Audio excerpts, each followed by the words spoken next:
साथियों नमस्कार। कैसा जा रहा है आज का धनतेरस का दिन? कमेंट करके जरूर बताइएगा। उम्मीद है कुछ खास नहीं जा रहा होगा, क्योंकि डिफेंस पेंशनरों की बात करें तो स्पर्श की तरफ से जो उनके पास पेंशन का मैसेज आया है वो 30 तारीख को क्रेडिट होगी। लेकिन दीपावली बेहतर जा सकती है, क्योंकि दीपावली से ठीक एक दिन पहले पेंशन उनके बैंक अकाउंट में क्रेडिट हो जाएगी। ये दीपावली और भी बेहतर जाती अगर department of pension and pensioners welfare अपनी नींद सही समय पर खोल लेता। बहरहाल धनतेरस का दिन है और उम्मीद ये की जा रही है कि आज कम से कम DOPPW यानी department of pension and pensioners welfare नींद खोले और बढ़े हुए 3% महंगाई राहत की चिट्ठी निकाले, ताकि केंद्र के सभी पेंशनरों को बढ़े हुए डियरनेस रिलीफ का लाभ मिलना शुरू हो। उम्मीद तो ये थी कि धनतेरस से पहले department of pension and pensioners welfare की तरफ से वो आधिकारिक लेटर जारी हो जाता, जिसके तहत सभी पेंशनरों को डियरनेस रिलीफ के बढ़े हुए लाभ का आनंद मिलता।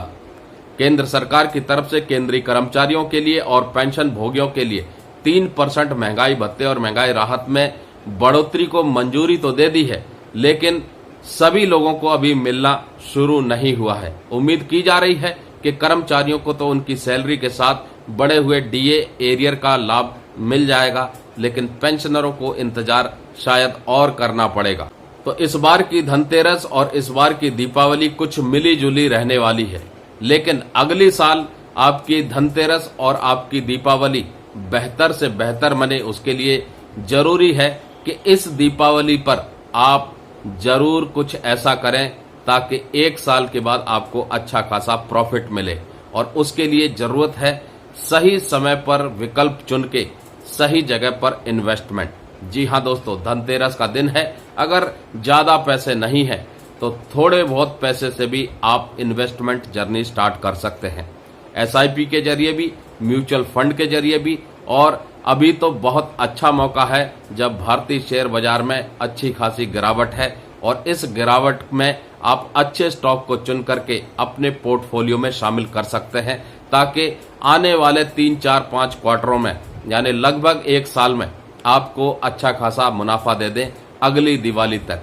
और जो लंबे नजरिए के निवेशक हैं उनको तो 10 साल, 15 साल, 20 साल का इंतजार जरूर करना चाहिए, क्योंकि लॉन्ग टर्म इन्वेस्टमेंट में आपको अच्छा खासा मुनाफा बेहतरीन तरीके से मिलता है।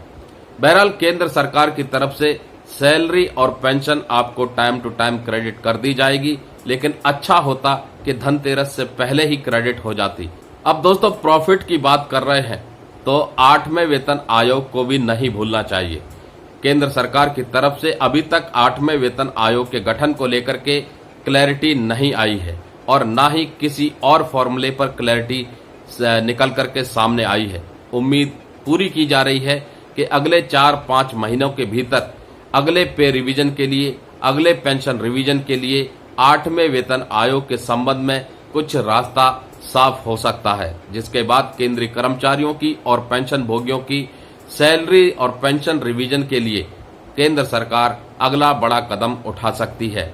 उम्मीद ये भी की जा रही है, तमाम मीडिया न्यूज के हवाले से खबर आ रही है कि कहीं ना कहीं अगला जो बेसिक पे में बढ़ोतरी है वो फिटमेंट फैक्टर 1.92 का इस्तेमाल किया जा सकता है। दोस्तों बेसिक पे में संशोधन बहुत जरूरी है। अब चूंकि महंगाई भत्ता भी 50% के ऊपर हो गया है, लेकिन उम्मीद थी कि 50% के ऊपर महंगाई भत्ता हो जाने के बाद 50% आपके बेसिक पे में मर्ज हो जाता। कई प्रकार की खबरें इस महत्वपूर्ण विषय के ऊपर आई, लेकिन सरकार की तरफ से आधिकारिक पुष्टि नहीं हुई, इसलिए DA 50% के बाद अब 53% की दर से कर्मचारियों को और पेंशन भोगियों को भुगतान किया जाएगा।